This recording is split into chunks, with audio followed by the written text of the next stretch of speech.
நீதிபதிக்கு கொலை மிரட்டல், கையில் ரத்தம் சொட்ட சொட்ட கோர்ட் வாசலில் கத்திய ரவுடி. வெளியான அதிர்ச்சி வீடியோ.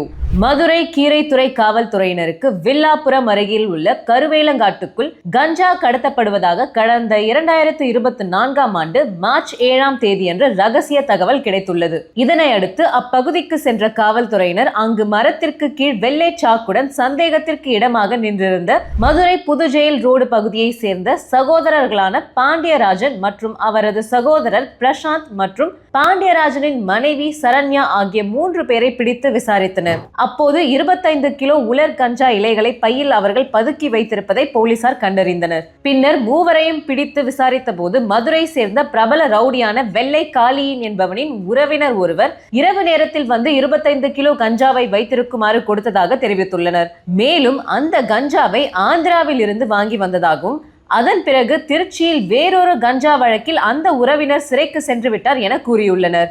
இதையடுத்து பாண்டியராஜன் மற்றும் அவரது சகோதரர் பிரசாந்த் மற்றும் பாண்டியராஜனின் மனைவி சரண்யா ஆகிய 3 பேரையும் போலீசார் கைது செய்து வழக்கு பதிவு செய்தனர். இந்த வழக்கின் இறுதிக்கட்ட விசாரணை நீதிபதி ஹரிஹரகுமார் முன்பாக விசாரணைக்கு வந்தது. அப்போது மூவர் மீதான குற்றம் நிரூபிக்கப்பட்ட நிலையில் மூவருக்கும் தலா 12 ஆண்டுகள் சிறை தண்டனையும் 1 லட்சம் ரூபாய் அபராதம் விதித்து தீர்ப்பளித்தார். இதனை அடுத்து மூவரையும் சிறையில் அடைப்பதற்காக காவல்துறையினர் அழைத்து செல்ல தயாரானர். அப்போது நீதிமன்றத்தின் உத்தரவை கேட்ட குற்றவாளிகள் திடீரென நீதிபதிக்கு கொலை மிரட்டல் விடுத்ததோடு நீதிமன்றத்தின் கண்ணாடிகளை கைகளால் உடைத்து அராஜகத்தில் ஈடுபட்டனர். கைகளில் ரத்தம் சொட்ட சொட்ட போலீசாரையும் மிரட்டியதோடு நாங்கள் ஜெயிலில் இருந்து வெளியில் வந்து நீதிபதியை கொல்லாமல் விடமாட்டோம் என கொலை மிரட்டல் விடுத்தனர். தற்போது காவல்துறையினர் அவரை அடித்து சிறையில் வைத்துள்ளனர். இந்த சம்பவம் அங்கு பெரும் அதிர்ச்சியை ஏற்படுத்தியுள்ளது.